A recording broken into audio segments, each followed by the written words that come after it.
Soft टकको नयाँ अङ्कमा दर्शक तथा श्रोताहरूलाई स्वागत छ। यो पृष्ठभूमिमा जुन तस्विर देखिराख्नु भएको छ त्यो अन्नपूर्ण पोस्ट राष्ट्रिय दैनिकबाट मैले साभार गरेको छु। यहाँ एक महिला कृषि मल लिनको लागि लाइन लाग्ने क्रममा बेहोस भएको एउटा हृदय विदारक तस्विर देखाइएको छ। आजको मेरो प्रस्तुति पनि यो कृषि मल बिउ अनि सरकारी नीतिका कारण कृषि मल र बिउको अभाव तथा सरकारी नीतिका कारण कसरी कृषि प्रधान देश प्रताडित भइराखेको छ, कसरी किसानहरू प्रताडित भइरहेका छन्, त्यसै सम्बन्धमा केन्द्रित हुनेछ। कार्यक्रममा यहाँहरूलाई स्वागत गर्दछु। मेरो प्रस्तुतिको शीर्षक छ सरकारको ओखती छैन। उत्तम कृषि, मध्यम व्यापार, अधम जागिर। नेपाल साँच्चै कृषि प्रधान देश भएको बेला चलेको उक्ति हुनुपर्छ। यो देश कमिसन प्रधान भइसकेपछि उक्ति पनि समयानुकूल बनाइनुपर्छ कि समय अनुकूल बनाइनुपर्छ कि यस सम्बन्धमा प्रज्ञा प्रतिष्ठानले पक्कै सोचेको होला। आश्चर्य लाग्छ यो सुन्दा। कुनै बेला यस देशले इन्डिया जस्तो विशाल देशमा धान चामल निर्यात गर्थ्यो। यसका लागि सरकारले कम्पनी नै खोलेको थियो भन्ने मैले विभिन्न प्रकाशनहरूमा पढेको हुँ। हामी कसरी कृषि प्रधान देशबाट कमिसन प्रधान देशमा रूपान्तरण भइरहेका छौँ भनेर थोरै प्रसङ्ग कोट्याएको थिएँ। यस सम्बन्धमा ट्रान्सपरेन्सी इन्टरनेसनल नेपालको सन् 2021 को डेटा हेर्दाखेरि पनि स्पष्ट हुन्छ। यो भ्रष्टाचार अनुभूति सूचकाङ्क यो 2021 मा 180 देशमा 117औं सबैभन्दा यो र्याङ्किङमा 180 देशहरूमध्येमा 117 र्याङ्क रहेछ नेपालको। अनि स्कोर चाहिँ यो प्राप्ताङ्क भन्छ नि, यो लब्धाङ्क पत्रमा हाम्रा मार्कसिटहरूमा देखिन्छ। 2021 को स्कोर 100 मा 33। यसैले पनि स्पष्ट पार्छ हामीले त पास मार्क पनि पाएका रहेनछौँ। यो सुशासनको मामलामा, भ्रष्टाचार नियन्त्रणको मामलामा पास मार्क पाउन पनि 100 मा 40 पाउनुपर्छ, प्राप्त गर्नुपर्छ, 33 होइन। यस्तो छ अवस्था।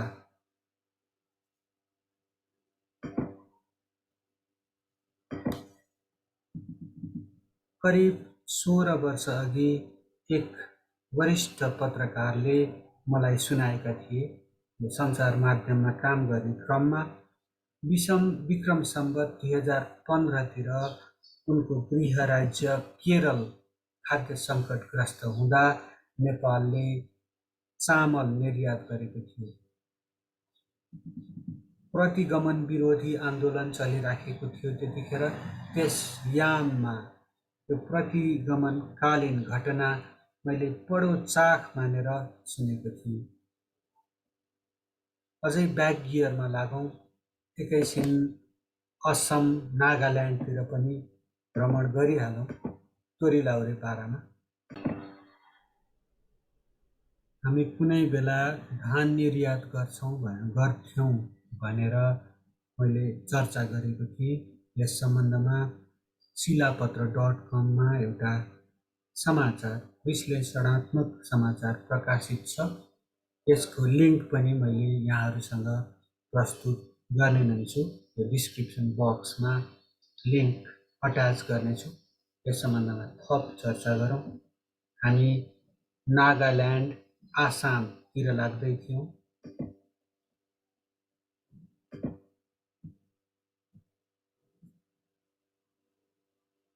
आसाम, नागाल्यान्डतिर नेपालीहरू खेतीपाती पशुपालन गरी बसेका छन्।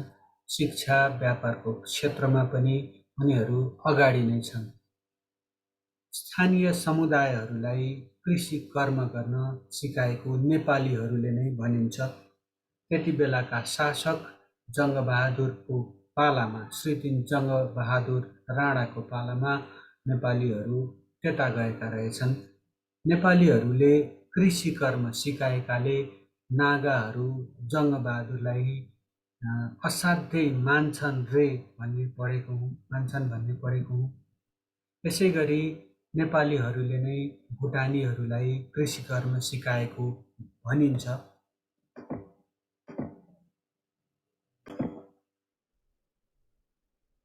कालान्तरमा भुटानमा नेपालीहरूको जनसङ्ख्या बढ्दै गयो।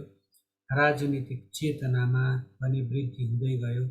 उनीहरू प्रजातन्त्र, मानवाधिकार जस्ता उच्च आदर्शहरूका लागि जुर्मुराउन थाले। भुटानी निरङ्कुश तन्त्र नेपालीहरूको मागले चिढिएको र सबैभन्दा ठुलो प्रजातन्त्रको आड पाएर नेपालीहरूलाई लखेटेको थाहा नपाएको भनेको सायद संयुक्त राष्ट्रसङ्घले मात्रै होला। यो प्रजातन्त्र, मानवाधिकार, एउटा सम्मानपूर्वक बाँच्न पाउने अधिकारमाथिको विद्रूप व्यङ्ग्य थियो।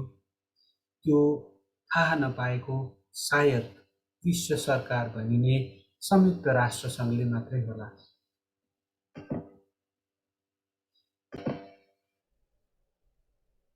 यो गरा खेती प्रणाली अथवा कन्ट्रोल्ड फार्मिङको कुरा गर्दै थिएँ।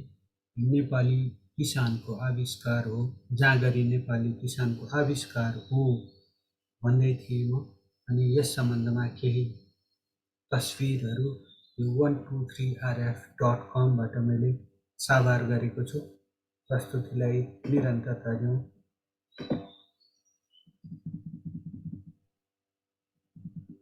पहाडको भिरालो भूबनोटमा गराहरू बनाएर गरिने कन्ट्रोल्ड फार्मिङ अर्थात् गरा खेती प्रणाली जाँगरी नेपाली किसानको आविष्कार हो भनिन्छ। खेतीयोग्य जमिन असाध्यै कम भएको देशमा भू उपयोगको एउटा सुन्दर उदाहरण हो यो। भिरालो जमिनमा भन्दा कम मात्रामा मल तथा पानी बगेर जाने यो प्रविधिले हाम्रा भिरपाखाहरूलाई सुन्दर बनाएको छ। यो पानी रिटेन हुन्छ, पानी लामो समयसम्म बसिराख्छ, बगेर जाँदैन ठाडो भूबनोटमा जस्तो। अनि यसै गरेर मल, जुन फर्टिलिटी, सोइल फर्टिलिटी, माटोको उर्वरा शक्ति, मलिलोपना पनि बगेर जाँदैन। लामो समयसम्म समतल सतह, पहाडको काखमा, भिरको काखमा बनाइएको समतल सतहमा मल र पानी लामो समयसम्म रहिराख्छ। अनि यसले भूबनोटलाई पनि असाध्यै सुन्दर बनाउँछ। अनि यसै गरेर यो एग्रो फरेस्ट्री भन्छ नि, रुखहरू लगाइएका हुन्छन्। रुखको जराले पनि माटो र पानीलाई सोसेर राख्ने हुनाले उत्पादकत्वको क्षय, सोइल फर्टिलिटीको क्षय हुँदैन। पानीको क्षय पनि भिरालो जमिनमा ठाडै बगेर जाने भन्दा धेरै नै कम हुन्छ। यस्तो विशेषता हो कन्ट्रोल्ड फार्मिङको। यस लेखको आरम्भमा एउटा उक्ति, एउटा उखानको चर्चा गरेको थिएँ, उखानबाट उठान गरेको थिएँ। यस प्रस्तुतिको उत्तम कृषि, मध्यम व्यापार, अधम जागिर भनिन्थ्यो कुनै बेला। यो अवस्था आधुनिक नेपालमा आइपुग्दासम्म ठ्याक्कै उल्टिएको छ। अहिले त जागिर वा राजनीति, यस उक्तिमा राजनीतिको उल्लेख छैन, तर अहिले यहाँ राजनीति जस्तो उत्तम वृत्ति अर्को छैन जस्तो लाग्छ। यो अहिले त कृषि कर्म भन्दा पनि जागिर वा राजनीति नै उत्तम होला कि? जागिरमा पनि खुवा जागिर अर्थात् सरकारी जागिर राम्रो। एकचोटि टुप्पी कसेर पढेपछि टुप्पी जस्तो उपयोगी कुरा नराख्नेहरूले कम्मर कसेर पढेपछि जीविकोपार्जन सम्बन्धी सबै टन्टा साफ हुने। जेएम केन्सलाई नै छक्क पार्ने किसिमको आर्थिक मन्दी नै आए पनि तलब भत्ता आदि घट्नेवाला छैन। निवृत्तिभरण उपदान आदि त छँदैछ। जेएम केन्स प्रसिद्ध बेलायती अर्थशास्त्री हुन्। यो 1930 को आर्थिक मन्दीलाई ज्यादै ठुलो आर्थिक मन्दी मानिन्छ। तर त्यतिखेर विश्व यसरी इन्टरकनेक्टेड थिएन, एउटा जालो सञ्जालले बाँधिएको थिएन। विश्व अर्थतन्त्र त्यति इन्टरकनेक्टेड थिएन, जोडिएको थिएन। तर पनि विश्वका ठुला देशहरू बेलायत, जर्मनी जस्ता ठुला ठुला अर्थतन्त्रहरूलाई ठुलै धक्का दिएको थियो 1930 को आर्थिक मन्दीले। अब यो हाम्रा सरकारी कर्मचारीहरूले प्राप्त गर्ने अनौपचारिक लाभहरूबारे धेरै नबोल्नु ठिक हुन्छ, किनभने यो विषय वर्णनातीत छ, यो विषय विशद छ। सरकारी जागिर पछिको पुनरावृत्ति त व्यापार नै होला। वैश्य युगमा त यो सायद सबैभन्दा उत्तम वृत्ति पो हो कि व्यापार, अर्थात् हिम मानवलाई, एस्किमोजलाई आइसक्रिम बेच्ने कला, हिउँ बेच्ने कला। यस देशको वाणिज्य व्यापार, व्यापारमा पनि खुला व्यापार, बन्द व्यापार, परिबन्ध व्यापार, परम शक्तिमान, परम बुद्धिमान देवी देवताहरूलाई का लागि पनि बुझ्न नसकिने अबोधगम्य विषय हो भन्ने मलाई लाग्दछ। युक्रेन सम्बन्धमा उत्तर एट्लान्टिक सन्धि सङ्गठन र रुस बीच बढ्दो तनाव, महाव्याधि, कोरोना भाइरस महाव्याधि आदिका कारण उत्पन्न आर्थिक सङ्कटका बीच स्वदेशमै कृषि कर्म गरिरहेका नेपालीजनलाई सरकारले सम्झाइरहेको छ सबैभन्दा अधम कर्म कुन हो भनेर। धान रोप्ने बेला भइसक्यो, मल छैन, बिउ छैन, जलस्रोतको धनी देशमा सिँचाइको सुविधा छैन। खोला नदीमा बाँध बराज बाँधेर बराज निर्माण गरेर पानी जति सर्लक्कै सीमा कटाइएको अवस्था छ। यो जताततै देख्न सकिन्छ। मुख्य नदी प्रणालीहरूमा बाँध बराज बाँधेर निर्माण गरेर कतिपय अवस्थामा त एकतर्फी रूपमा बाँध बराज निर्माण गरेर पानी जति सबै सीमा कटाइएको छ।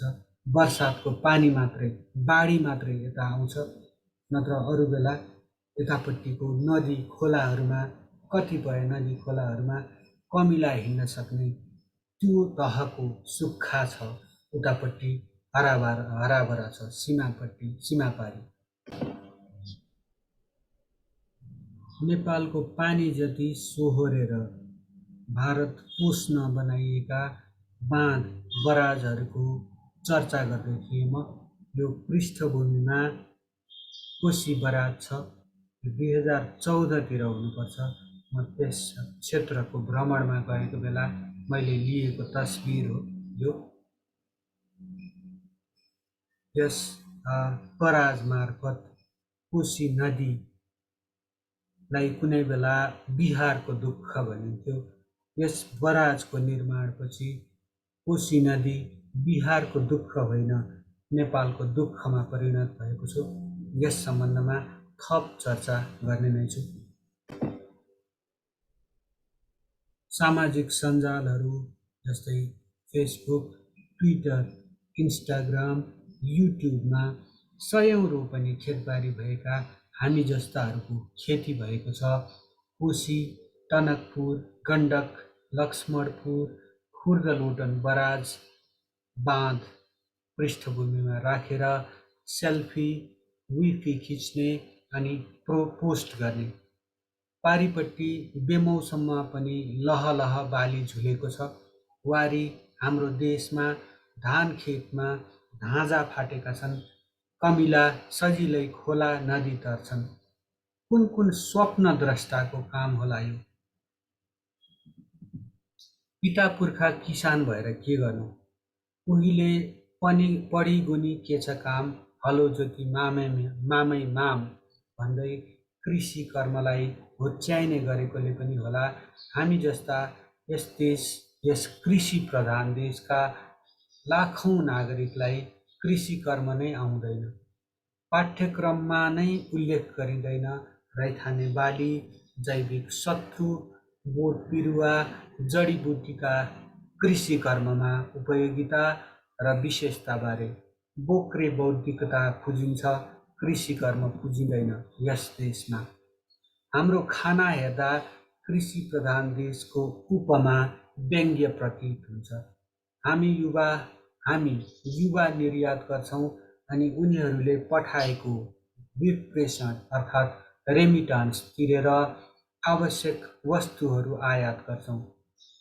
भन्सार विभागको तथ्याङ्क बोल्छ, हामी वनस्पति घिउ, अनाज, तरकारी, रासायनिक मल, फलफुल, चिनी तथा मिठाई, कपास, चिया, कफी, मरमसला, दुग्ध पदार्थ, मह, अन्डा, पशुवस्तु र मासु आदि आयात गर्छौँ।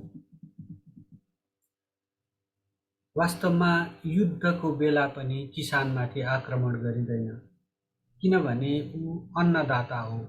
उसले खेती गर्न नपाए सैनिक, गैर सैनिक सबै खान नपाएर मर्छन्।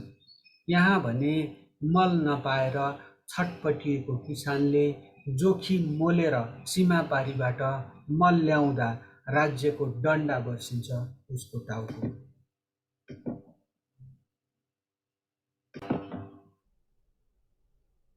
अमेरिका, बेलायत, चीन, युरोपेली सङ्घ लगायतले कृषिमा प्रशस्त अनुदान दिन्छन्। मल, पानी, बिउको सङ्कट भोग्नु पर्दैन किसानहरूले।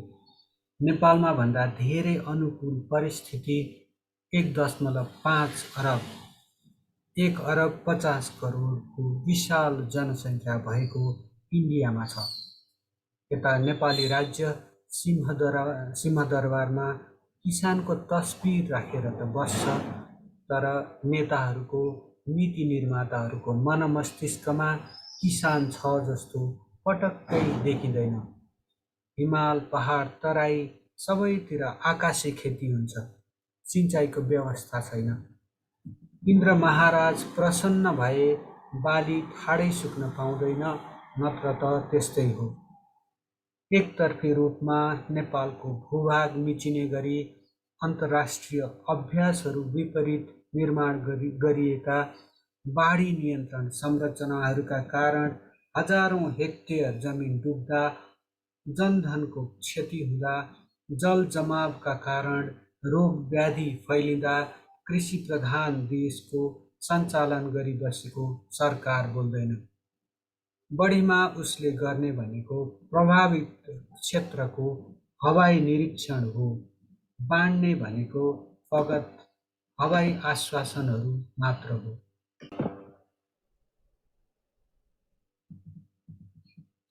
दशकौँदेखि नेपाली राज्य सीमापारीको उखरमाउलो गर्मी आयात गर्ने र यहाँको शीतल कृषि अनुकूल मानव सभ्यता, संस्कृति, कला, साहित्य मौलाउने किसिमको नेपाली जलवायु निर्यात गरिरहेछ।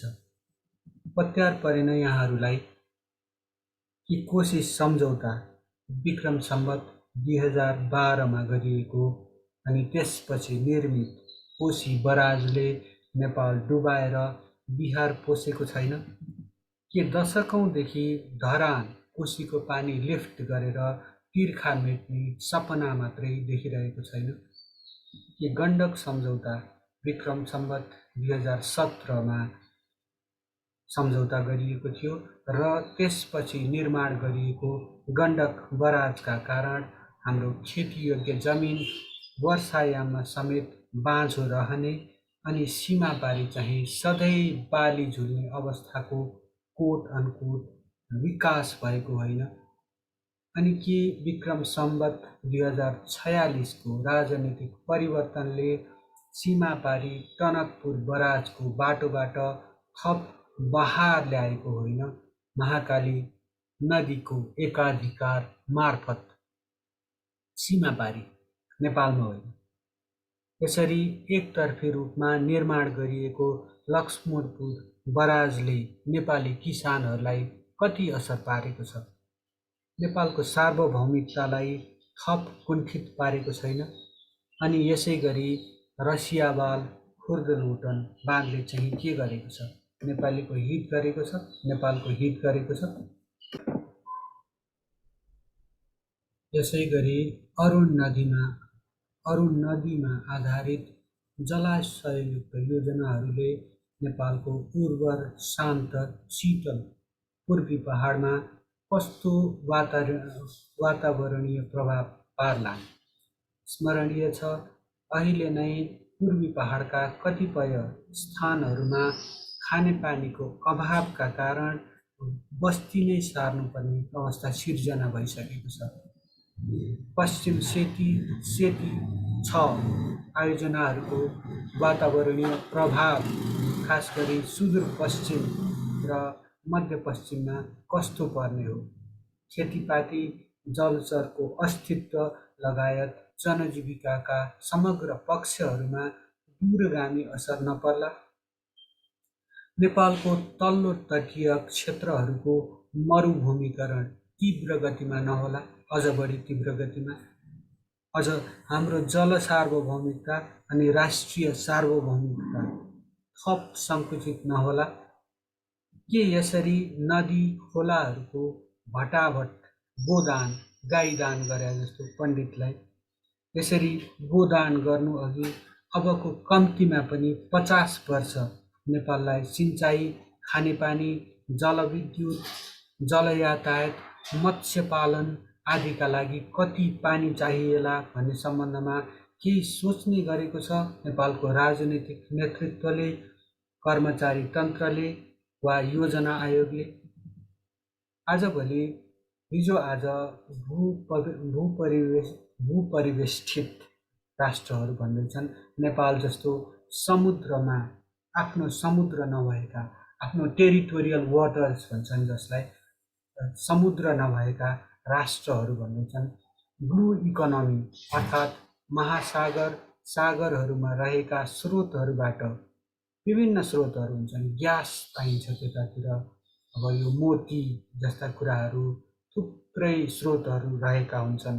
फुडको कुरा भयो, जस्तै माछा जस्ता कुराहरू भए, whole lot of sea foods, यो समुद्रमा पाइने खानाहरू जस्तो स्रोतहरूबाट प्राप्त हुने लाभमा हाम्रो पनि हक लाग्छ भन्दैछन् भूपरिवेष्ठित राष्ट्रहरू। नेपाल जस्ता भूपरिवेष्ठित राष्ट्रहरू, हाम्रो सरकार चाहिँ हाम्रै भूभागभित्र बगेका नदी खोलाहरूमाथि छिमेकीको हक अधिकार स्थापित गर्न लाग्दैछ। हाम्रो भाग्य भविष्य बदल्न सक्ने जलस्रोतमाथि हामी तीव्र गतिमा नियन्त्रण गुमाइराखेका छौँ। शक्तिशाली छिमेकी समतल भूभाग भई कहिल्यै नफर्किने गरी लाहुरिने नदी तथा खोलाहरूलाई पहाडको काखदेखि नै नियन्त्रण गर्दै आफ्नो नदी जोड आयोजना अर्थात् रिभर लिङ्किङ प्रोजेक्ट सञ्चालन गर्न पानीको जोहो गर्दैछ। कस्तो अवस्था छ भारतको, खास गरी गङ्गा तटीय क्षेत्रमा भने यो जलस्रोत, भूमिगत जलस्रोतको अत्यधिक दोहनका कारण गङ्गा तटीय क्षेत्र लगायतका भूभागहरूमा जल सतह ज्यादै घटेको अवस्था छ। यस्तो अवस्थामा पर्याप्त पानी, नेपालबाट पर्याप्त पानी आफ्नो तटहरूमा, आफ्नो भूक्षेत्रमा ट्रान्सफर गरेर, स्थानान्तरण गरेर विभिन्न संरचनाहरू मार्फत, बराजहरू मार्फत, हाई ड्याम्स मार्फत, कनाल्स मार्फत यसरी जलको ठुलो परिमाणमा स्थानान्तरण गरेर के गर्दैछ भन्दा सुक्खाग्रस्त क्षेत्रहरू हराभरा बनाउने योजना कार्यान्वयन गर्दैछ।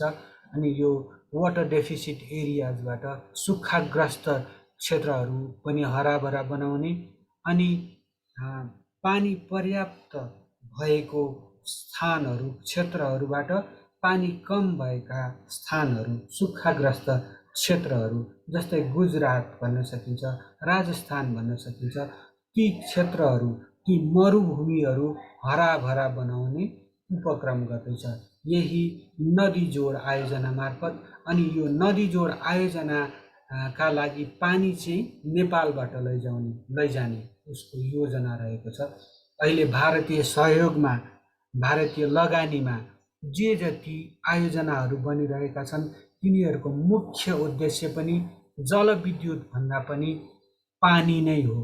किन भन्दाखेरि ऊर्जाको विकल्प हुन सक्छ, ऊर्जाको विकल्प हुन सक्छ, आणविक ऊर्जा हुन सक्छ, सौर्य ऊर्जा हुन सक्छ, वायुबाट निस्कने विन्ड मिल्सबाट निस्कने ऊर्जा हुन सक्छ, जियोथर्मल एनर्जी हुन सक्छ, पेट्रोलियम पदार्थहरू त भइहाले।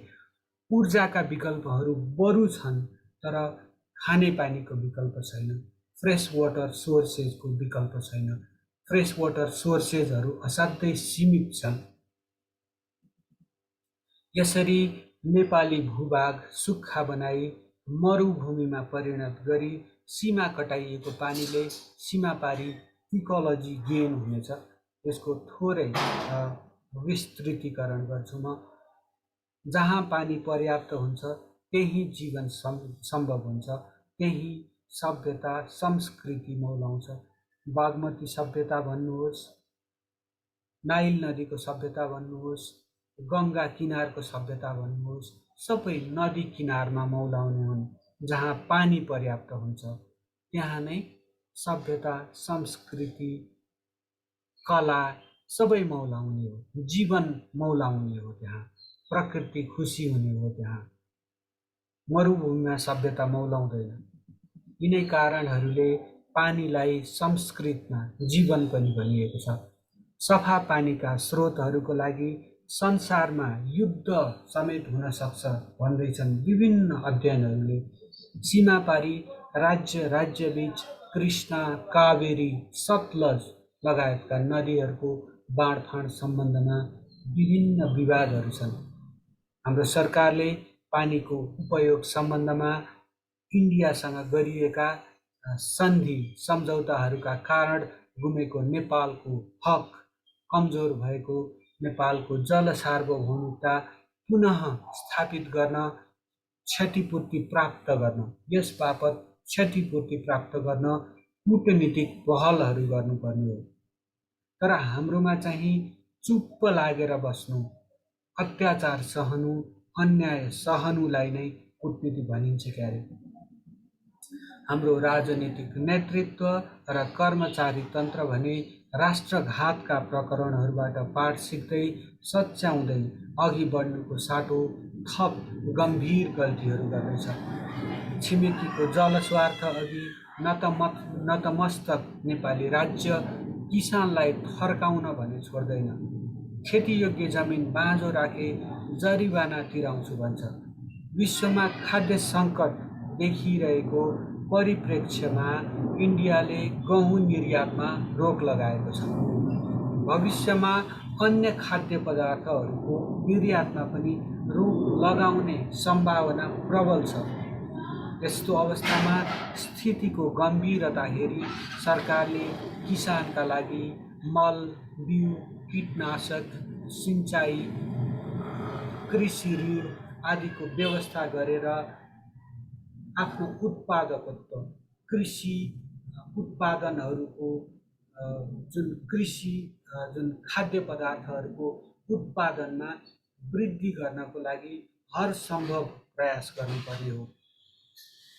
सरकार समाधानको रूपमा प्रस्तुत हुनुपर्ने महासङ्कटको हुनुपर्नेमा यो सङ्कटको अवस्था छ। रुस र युक्रेन को जुन तनाव छ त्यसका कारण खाद्य पदार्थहरूको, पेट्रोलियम पदार्थहरूको मूल्य वृद्धि भइराखेको छ, अभाव भइराखेको परिस्थिति छ। अनि संसारभरि खाद्य सङ्कट चरम रूपमा देखिँदैछ। कति ठाउँमा यो फुड रायट्स, यो खानाकै लागि झगडा, आन्दोलन, होइन, अव्यवस्था सिर्जना हुने यस्तो विकट परिस्थिति छ। यस्तो अवस्थामा सरकार आसन्न खाद्य सङ्कटलाई, आर्थिक सङ्कटलाई हेरी समाधानको रूपमा प्रस्तुत हुनुपर्नेमा सरकार आफै महासङ्कटको रूपमा, नेपालको सरकार आफै महासङ्कटको रूपमा खडा भएको छ। नेपाली लोक समक्ष यो एउटा उखान छ, नेपाली उखान छ, दैवको र सरकारको ओखती हुँदैन भनिन्छ। वास्तवमा दैवको त कुनै, सरकारको चाहिँ कुनै ओखती हुँदो रहेनछ कि क्या हो भन्ने प्रश्न अहिले जनमानसमा उभिएको छ। यस प्रश्नका साथै आजको सफ्ट टक प्रस्तुति यही अन्त्य गर्ने अनुमति चाहन्छु। हाम्रो यो नागरिक पत्रकारिताको पक्षमा प्रयास हो। यसलाई मलजल गरिदिनुहोस्, यसलाई हेरिदिनुहोस्, प्रतिक्रिया दिनुहोस्, सुधारका सम्भावनाहरू औँल्याइदिनुहोस्, यही अनुरोध गर्न चाहन्छु। अनि यहाँहरूको जुन व्यापक समर्थन, यो भ्युअरसिप भन्छ नि, भ्युअरसिप बढी भयो भने मात्रै यसलाई सस्टेन गर्न, यस पहललाई अघि बढाउन सकिनेछ। त्यसैले जति सक्दो लाइक, सब्सक्राइब अनि कमेन्ट गरिदिनु हुन विनम्र अनुरोध गर्दछु। यसै अनुरोधका साथै आजको प्रस्तुति यही अन्त्य गर्ने अनुमति चाहन्छु। कार्यक्रम हेरिदिनु भएकोमा, सुनिदिनु भएकोमा धेरै धेरै धन्यवाद।